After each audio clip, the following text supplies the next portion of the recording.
우리가 유다왕 히스기야를 놓고 보면 위기 관리는 잘했는데 성공 관리는 못했습니다.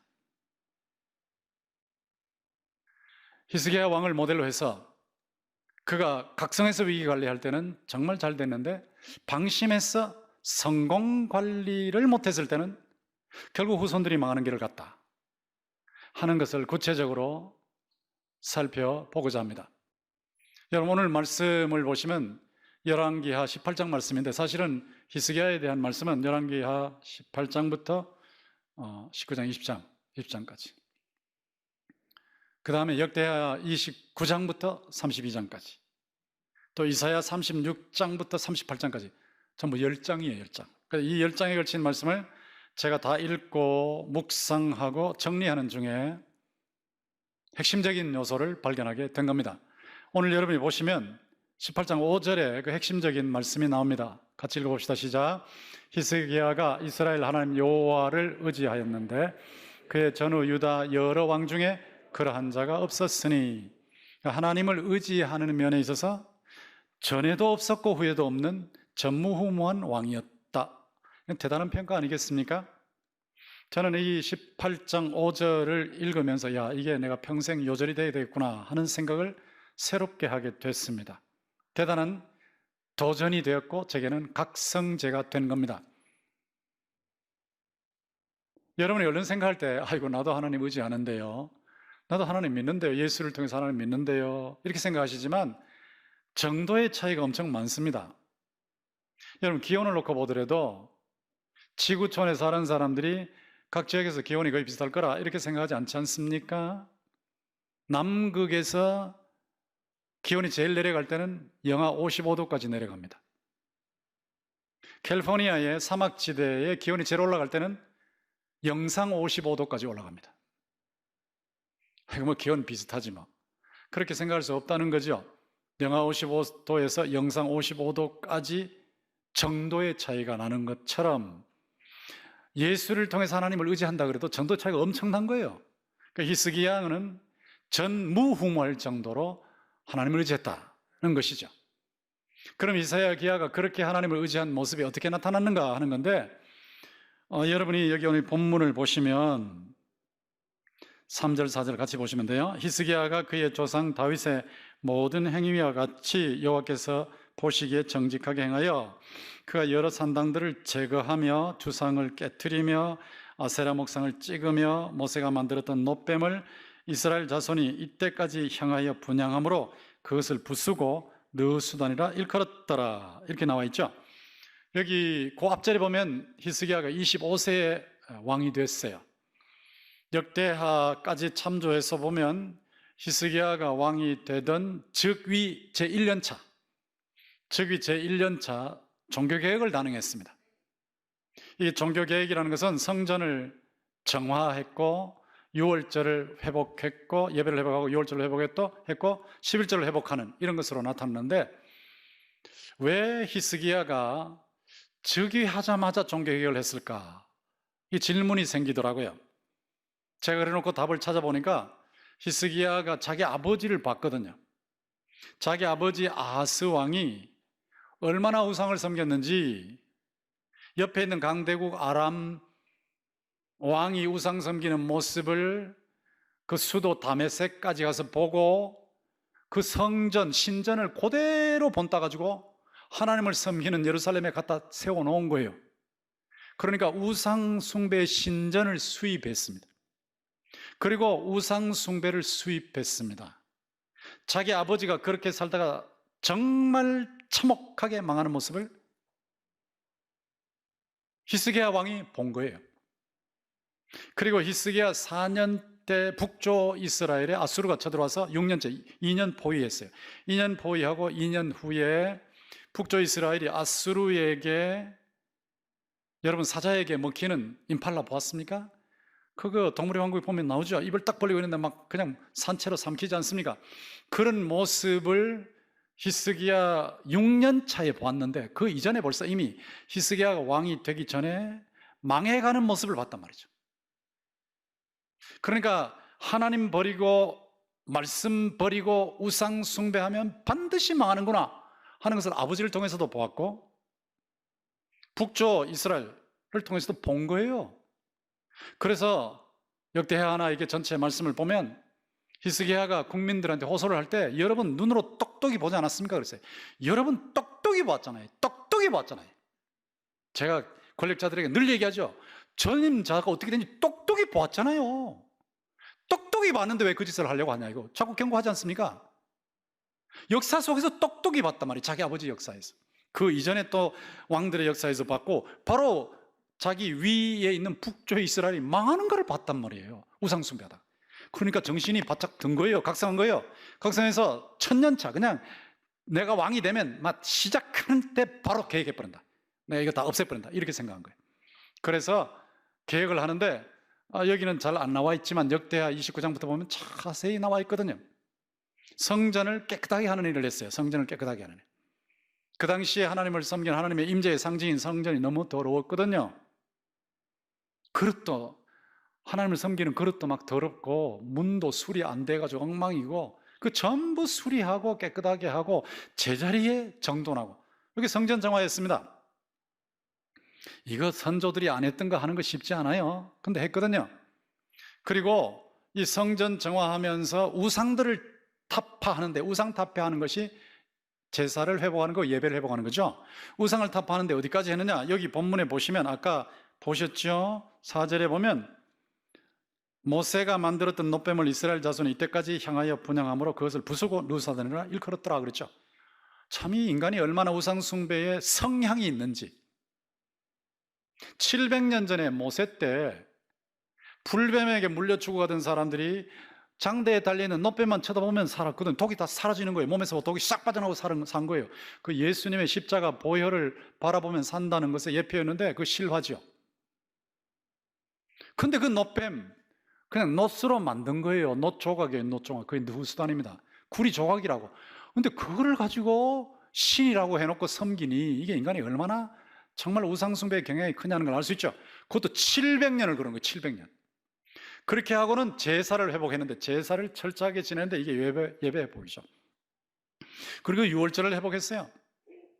유월절 행사를 솔로몬 이후에 히스기야 때처럼 행한 적이 없다 할 평가를 할 정도였습니다. 대단했죠. 유월절이 뭡니까? 여러분 아시는 대로 이스라엘 백성들이 이집트에서 나올 때 바로 왕이 말을 안 들으니까 하나님께서 초태생 다 죽으셨잖아요. 바로 왕의 아들부터 시작해서 짐승 첫 새끼까지 다 처치해 버리실 때 그때 여호와의 사자 천사가 지나가는 천사가 후 하고 지나가는데 다 죽어버리는 거예요. 그런데 피가 있는 집은 넘어가 버리니까 넘어갔다. 유월이라면 넘어갔다. 예수님의 피를 상징하는 거예요. 예표하는 거예요. 피 있는 집 보고 넘어가 버렸어요. 그래서 살아났죠. 그 유월절이요. 그걸 행사로 지켰다고요. 근데 이걸 오랫동안 안 지키던 것을 히스기야가 지킨 겁니다. 뿐만 아니고 오랫동안 11조도 안 하고 그냥 자기 번 거 자기 먹고 살고 뭐 이렇게 했는데 11조를 하는데 11조를 사람들이 얼마나 많이 했느냐? 전국에서 다 해버리니까. 가축의 11조, 곡물의 11조 막 하도 많이 바치니까 그 11조를 쌓는 데만 4개월이 걸렸어요. 쌓는 데만. 철저하게 했죠. 6월절 행사를 할 때는 왕도 또 고관들도 백성들이 모였으니까 저 위쪽에, 그러니까 남쪽에 우리로 말하면 한라산부터 저 위에 백두산까지 다 몰려왔으니까 사람들이. 부엘세바부터 단까지 몰려왔으니까 막 엄청나게 몰려온 거예요. 근데 얼마나 몰려왔냐? 제가 계산을 해보려고 했는데 계산을 못했어요. 왜냐하면 왕이 내놓은 수송아지하고 그 위정자들이 내놓은 수송아지 합치니까 2,000마리. 거기다가 순양, 그러니까 양을 왕이 내놓은 것과 그 위정자들이 내놓은 거, 신하들이 내놓은 거 합치니까 17,000마리란 말이에요. 그러니까 막 대단한 잔치였죠. 다 기뻐했죠. 이 어마어마한 일을 한 겁니다. 이것도 25살 먹은 사람이 25세의 왕이 말이야. 여러분 할 수 있겠어요? 예전에부터 내려오던 것 못 고칩니다. 근데 이 히스기야가 들어서서 이런 식으로 철저한 종교개혁을 했단 말이에요. 이게 하나님을 의지하는 모습이라고. 전무후무한 거예요. 전무후무. 거기다가 국가적인 위기를 만났는데 1년 차는 이렇게 잘했는데 이 모든 일을 잘하는 14년 차, 14년 차, 즉위 14년 차 아수르가 쳐들어온 거예요. 아수르가 쳐들어와 가지고 여러분 성을 아시죠? 성이라는 거는 수원성 같은 거 말이죠. 한양성 같은 거. 성은요, 성벽이 있기 때문에 사람들이 전쟁이 일어나면 시골에 살던 사람 성으로 다 들어가야 돼요. 안 그러면 잡혀 다 죽습니다. 그 전부 성으로 싹 들어가 버리면 일단 보호가 되지 않습니까? 그게 성이요. 이스라엘성 그걸 요즘 말로 텔이라 그래요. 텔 아비브라는 말, 아비브라는 성 이런 뜻이에요. 근데 성이에요, 성. 근데 유대의 성이 엄청 많거든. 엄청 많은데 아수르가 와서 막 다 점령해버리다. 점령하고 한국식으로 말하면 수원성을 점령한, 수원성은 라기스예요. 이스라엘로 말하면 라기스, 예루살렘 바로 앞에 있는 거. 라기스까지 점령하고 예루살렘을 딱 포위하고 있는 거예요. 이러고 막 압박해 들어오고 있다고요. 이게 국가 위기입니다. 국가 위기. 그 당시에 사네립이라고 하는 아수르 당시 최강대국이죠. 아수르의 대왕이 랍사게라는 군사령관 데리고 와서 18만 5천 명 데리고 와서 군인 막 압박을 가하는데 여러분 어떻게 하시겠습니까? 그러니까 국방을 강화하는 것만 무너졌던 거 성벽 보수하고 이건 뭐 이미 다 했고 물도 이게 예루살렘에서 물이 바깥으로 나가면 그 사람들이 마시니까 못 마시도록 차단시켜놓고 사람이 할 일은 다 한 거예요. 그리고 나서 그쪽에서 막 협박을 해야 되는데 어떻게 협박하냐면 봐라 너희들 무슨 힘이 있냐? 말 200마리 줄 테니까 이 2,000마리 줄 테니까 탈 사람 있으면 한번 태워봐. 그러니까 유다 나라에 기병이 2,000명도 없는 거예요. 솔로몬 때는 12,000명이었는데 2,000명도 없어. 2,000명도 말도 말이 2,000마리도 탈 사람도 없으면서 뭐 우리나라를 이긴다고 우리한테 이긴다고 히스기야 왕의 말을 듣냐 이렇게 조롱을 해버리는 거예요. 그리고 세계 어느 민족의 신이 말이야 신이 건져냈냐? 우리가 대단한데 우리로부터 건져낸 신이 어디 있어? 여호와 하나님 웃기지 마라. 여호와 하나님 뭘 우리를 건져내? 이렇게 조롱을 하는 거예요. 이렇게 거기다가 대변이나 먹어라 말이야 소변이나 마시라 이러고 조롱을 하는 거예요. 이게 보통 조롱입니까? 보통 조롱. 딱 포위를 해가지고 다른 성들 다 점령하고 딱 포위를 해가지고 좀 좋아하면서 이렇게 이거 어떻게 하면 좋습니까? 지금 대한민국의 위기라 그러죠. 전 세계가 위기라 그러죠. 근데 이 위기 어떻게 극복할 거예요? 근데 히스기야가 이 위기 앞에서 이사야 선지자한테 기도해 주세요 하고는 자신이 편지를 딱 펴놓고 하나님께 기도하는 거예요. 그 아수르의 왕의 편지를 딱 펴놓고 협박 편지를 앞에 펴놓고 기도하는 거예요. 하나님 보십시오. 이 편지 보십시오. 이렇게 지금 협박하고 있습니다. 저는 딴 거 기도 안 합니다. 여호와 하나님이 이 천하의 왕이신 것, 우주의 왕이신 것, 홀로 하나님이신 것을 알게 하여 주시옵소서. 이러고 막 울부짖고 기도하는 거예요. 근데 하나님께서 울부짖는 이 왕의 기도를 들으시고 하룻밤 사이에 천사를 동원했는데요. 단수요, 단수. 천사들이 아니고 천사요. 단수인데 하룻밤 사이에 18만 5천 명의 아수르 군대를 다 송장 만들어 버리는 거예요. 그냥 후 하고 지나가는 죠. 후 하고 지나가는데 전부 시체가 돼버렸어요. 그러니 아수르 사네립이 큰 소리 빵빵 치다가 고국으로 돌아가는데 군인 한 명 없이 빈털터리로 돌아가는 거예요. 그리고 또 거기 가서 야 여호와 하나님이 대단하네. 여호와 하나님께로 돌아가야 돼. 이것도 아니고 말이지. 자기 신 니스록 신전에 가서 거기서 자기 신 섬기는데 자기 아들이 둘이 와서 자기 아버지를 그러니까 사네립을 제사 지내고 있는 사네립을 목을 쳐버리는 거예요. 아들 둘이 와서 칼 가지고 목을 쳐버리는 거예요.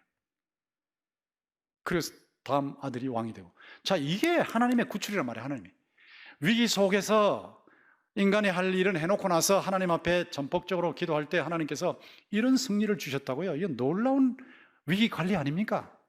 대단한 위기 관리를 했죠. 참 대단한 왕이다 이런 생각이 들어요. 그런데 이런 왕이 말이죠, 위기 관리할 때 어떻게 했냐면 자기가 병 낫고 난 후에 하나님 앞에 기도하는데 감사 기도하는데 하나님 제가 이번에 고통을 겪어봤는데요, 제가 이 교훈을 받았기 때문에 평생토록 이제는 겸손하게 살겠습니다. 평생토록 겸손하게 살겠습니다. 이렇게 서약을 했다고요. 그랬던 히스기야가 그 다음에 어떻게 되는지를 보셔야 되는데, 자 6절을 보시면 18장 6절을 보시면 곧 그가 여호와께 연합하여 그에게서 떠나지 아니하고 여호와께서 모세에게 명령하신 계명을 지켰더라. 이제 하나님을 의지한 모습이죠. 여호와께서 그와 함께 계심에, 자 이렇게 하니까 하나님께서 함께 계심에 그가 어디로 가든지 형통하였더라. 자, 각성해서 하나님 중심으로 사니까 하나님께서 형통하게 하셨다는 거예요. 제가 아수르 왕을 배반하고 섬기지 않았고 아수르 왕도 물리쳐버렸단 말이죠. 그가 블레셋 사람들을 쳐서 가사와 그 사방에 이르고 망대에서부터 견고한 성까지 이르렀더라. 승리, 승리, 승리. 대단한 승리를 거둔 거예요. 형통하고 승리하고. 근데 역대하에 보면 어떤 말씀이 나오냐면 하나님께서 히스기야의 부귀와 영광이 극진하게 하셨다고. 이게 하나님의 복이었습니다. 철저하게 각성해서 바로 살 때 형통하게 하시고 부귀 영화가 넘치게 하셨다. 이 대단한 복이죠. 근데 이런 엄청난 복을 하나님께서 주셨는데 이게 워낙 대단하니까 주변에 있는 나라들이 말이요 깜짝깜짝 놀란 거예요. 한국으로 말하면 한국 작은 나라잖아요. 근데 저쪽에 밑에 일본도 놀라고 위에 중국도 놀라고 태평양 건너편에 미국도 놀라고 이런 판이요.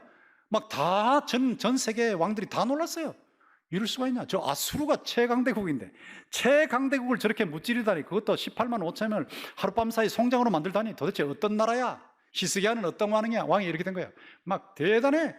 그러니까 그때 떠오르는 태양 같은 아주 강대국이 또 있었어요. 바빌론이에요. 바빌론. 아수르 다음에 강대국 막 떠오르는데 저쪽에서 사절단을 보낸 거예요. 우리식으로 말하면 중국에서 시진핑이, 미국에서 트럼프가 사절단을 보낸 거예요. 막 너무너무 감격해가지고 세상에 이럴 수가 있냐? 우리가 놀랐다, 우리가 놀랐다. 조그만 나라, 너희들 나라가 이럴 수 있냐? 우리가 놀랐다, 우리가 놀랐다. 이러면서 사절단을 보내고 막 축하하고 난리가 난 거예요. 예물을 보내고. 자, 이때에 방심했단 말이에요. 이게 참 우리가 정신 차려야 되거든요. 정신. 교만했거든요. 평생 겸손히 살겠습니다 했던 사람이 교만해버렸거든요. 사람이 참 별 수 없구나. 잘 되니까 이렇게 교만하네. 교만하면 뭐가 나타나냐면 과시하는 거예요. 과시. 자꾸 드러내고 싶어요. 자기가 대단한 인물이라고. 바벨론에서 사절단이 오는데 자기 창고의 것 다 보여주고, 금은 보석 다 보여준 거예요. 성전의 것도 다 보여주고, 무기 창고도 다 보여주고. 이게 이렇게 어리석은 사람이 있습니까? 적국인데 말이야. 적국의 사절단이 일시적으로 왔다고, 뭐 북한이 우리하고 평화한다고, 이거 평생도록 우리가 정신 바짝 차려야죠. 중국이 우리한테 평화를 준다고, 일본이 준다고, 미국이 준다고 정신 바짝 차려야죠. 어느 나라도 믿지 못해요. 그냥 서로가 이권을 위해서 협력하고 있는 것뿐이지 정신 바짝 차려야죠. 근데 바빌론에서 사절단이 와서 그렇게 한다고 막 다 털어놓고 보라는 거예요. 이거 보라고, 이거 보라고, 이거 보라고. 이게 과시하는 게 말이죠. 이게 맛이 있잖아요. 맛이. 와, 우리가 말이야 이렇게 뭐 부귀 영예가 극도에 달했으니까 뭐 상상을 초월하게 금은이 있으니까 보라고 이렇게 잘 됐다고, 이렇게 복 받았다고, 이렇게 위대하다고, 이렇게 성공했다고 이러고 있는 거예요. 그때 이사야가 하나님께서 당신을 테스트하셨다고, 그 부귀 영화를 가지고 테스트하셨다고, 성공을 가지고 테스트하셨다고, 형통을 가지고 테스트하셨다고, 당신 불합격했다고, 폐하 불합격하셨어요. 불합격. 근데 히스기야가 잘못했다고 말을 했기 때문에, 히스기야 때는 뭐 살짝 잘못했다 그러니까 이런 재난이 임하지 않지만 후손들이 바벨론에 먹힌다고 사자에게 먹히는 임팔라처럼 잡혀간다고. 이게 히스기야의 사적입니다. 사적. 일생입니다. 자, 이거를 놓고 우리가 교훈을 받아야 되거든요. 각성의 교훈을 어떻게 받을 거냐 하는 거죠. 제가 여기서 세 가지를 딱 잡아냈는데, 신앙관리 해야 된다. 신앙관리. 철저하게 신앙관리. 각성하면 신앙관리를 하는 거예요. 방심하면 내버려 두는 거예요. 뭐 아이들이 예수 믿든 말든, 뭐 집에서 제사 지내든 말든, 가족들이 예수 믿는지 안 믿는지 상관없고, 신앙관리라는 건 각성한 사람이 하는 겁니다. 주일날 한 번만 오면 되지, 뭐 천당 턱걸이만 하면 되지. 이거 방심한 거예요. 또 안 나오는 분은 더 방심했고, 1년에 몇 차례만 나오는 분은 더 방심했고, 이 방심하면 끝나는 거거든. 그 다음 위기관리인데요. 위기관리, 자기가 인간적으로 해야 할 일을 다 하면서 위기관리 했죠. 근데 위기관리할 때 지금 코로나 시대에 6가지 C만 있으면 위기관리가 된다. 이게 전문가들이 하는 말입니다. 존 맥스웰이라는 유명한 전문가가 한 말인데, 영어를 써서 참 죄송하지만 calm, 평정심을 유지하라. 평정심. 평정심. 너무 떠들지 말라는 거예요. 너무 큰났다 경상도 사투리로 큰일 났다 그러지 말라는 거예요. 뭐 큰일 났나. 그냥 살면 되지. 캄. 평정심을 가지라는 거예요. 두 번째는 일관되게. 예전에 하던 일 있잖아요. 그냥 하면 돼. 공부하고 일하고 그냥 하고 사업하고 이거 하면 돼. 기도하고 교회 생활하고 하면 돼. 일관되게 살면 돼. 컨시스턴트. 창의. 살 길이 다 있거든요.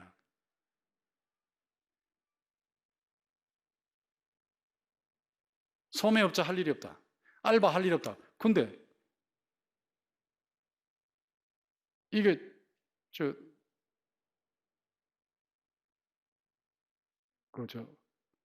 갑자기 생각이 안 나네. 이게 빨리빨리 급송해 주는 거 뭐야? 무슨 어법? 택배. 택배 쪽에 사람이 없으면 쩔쩔매거든. 그럼 같이 협력할 수 있는 방안을 만들어내면 될 거 아니에요. 그게 창의잖아요, 창의. 할아버지 할머니가 요양원에 계시는데 생일 축하 못해. 생일 축하 못하면 어떻게 하느냐? 생일 축하 못하면 요양원 앞에 가서 창문 앞에서 하면 돼, 창문 앞에서. 그게 창의. 생각하면 된다, 창의. 다른 제조업을 하던 사람이 마스크 만드는 제조업을 해. 그리고 집에서 가만히 계시던 분이 바느질해서 마스크를 만들어서 나눠줘. 이거 창의입니다. 창의하면 살아요. 크리에이티브. 연결. 혼자 있으면 죽습니다. 예배당에도 나오고 사랑방에도 나가고 이렇게 자꾸 같이 움직여야 사는 거예요. 가족들도 서로 합치고. 배려, 컨시더레이트. 상대를 생각하는 상대. 상대가 얼마나 힘들까. 그 손편지. 아까도 말씀하셨지만 해피박스 같은데 손편지. 예수 안 믿는 가족을 해서 손편지. 그리고 왜 5,000원, 교회에서 대들 수 있지만 왜 5,000원 대라고 하느냐? 여러분 정성이 들어가야 되니까. 기도하시고. 이게 배려 아닙니까? 배려. 이런 배려를 하는 것이 굉장히 중요하죠. 배려하는 거예요. 배려. 그리고 인식. 다 스트레스가 있다는 걸 알아야 돼요. 나도 있고 상대도 있으니까 참 힘들단 말이에요. 서로가 힘든 줄 알아야 저래서 그렇구나가 이해를 할 거 아닙니까? 그래야 안 싸우지. 이걸 하는데 하나님께 기도하면서 하는 거예요. 하나님께. 히스기야처럼 전폭적으로 기도하면서 평정심을 유지하고 일관되게 살고 창의적으로 살고 연결해서 살고 배려하고 남들의 고통도 인식하면서. 그 다음에 성공관리인데요. 이 성공관리 간단하게 말하면 존 맥스웰이 성공하는 사람들은 어떻게 생각하는가 라고 하는 책을 썼는데요. 한번 인용 구절 보세요. 같이 읽어봅시다. 시작. 성공은 산더미 같은 금을 계속 캐는 사람들에게만 온다. 금덩어리 하나를 발견하고 50년간 그것을 먹고 사는 사람들에게 오는 것이 아니다. 많은 금을 캐는 사람이 되기 위해서는 좋은 생각을 하는 과정을 반복해야 된다. 계속 생각하란 말이에요. 계속 생각하는 게 누구를 중심에? 하나님 중심. 나 중심에 하나님 중심. 하나님 영광 중심. 타인을 공헌하는 생각. 그러니까 자기 혼자 살겠다면 좌절에 빠져버려요. 아까 코헨이 말이죠. 코헨이 자기 혼자 성공하니까 금방 좌절에 빠졌어요. 그런데 서커스 단체를 만들어서 사람들을 지원했어요. 지원하니까 행복이 찾아오기 시작했어요. 남을 생각하면 되는 거예요. 그런 생각을 하면서 극복하면 됩니다. 리즈 라구나산이라는 오스틴 대학의 유명한 교수인데 이분이 그리도 명성한데 왜 행복하지 못해? 그렇게 똑똑하면서 왜 행복 못해? 하면서 지적한 게 성공 신드롬이에요. 성공 신드롬. 사람이 성공하면 성공 증후군에 빠져. 왜 어디에 빠지냐? 우월. 자꾸 남보다 잘하고 여기에만 포인트. 남보다 잘하고 그러니까 남보다 잘하는데 불행한 거예요. 남보다 잘하되 남을 도와주란 말이에요. 하나님께 영광을 올려드리란 말이에요. 그러면 그거 벗어나는 거예요. 성공 신드롬이 뭐냐면 생산 중독의 생산. 또 만들고 계속 만드는 것만 하는데 또 만드는 것만 빠져 있으면 좌절에 빠져요. 그러지 마시고요. 하나님의 영광을 위해서, 이웃의 유익을 위해서 이러면은 좌절에서 벗어난단 말이에요. 이것이 성공을 관리하는 방법이에요. 리차드 로우라고 하는 신부가 위로 넘어지기라는 아주 유명한 말을 했죠. 넘어져도 위로 넘어져라. 넘어지는데 발전하라는 거예요. 코로나 위기 있지만 발전하라. 어떻게 발전하느냐? 신앙 관리하면 돼요. 위기 관리하면 돼요. 성공 관리하면 돼요. 나 중심이 아니라 하나님 중심으로 하면 되고요. 내 영광이 아니라 하나님 영광으로 하면 되고요. 내 뜻이 아니라 하나님 뜻에 맞추면 돼요. 이렇게 해서 위기도 관리하고 신앙도 관리하고 위기도 관리하고 성공도 관리하셔서 하나님 주신 놀라운 기적적인 영육간의 복을 받아 누리시기를 주님의 이름으로 축원합니다.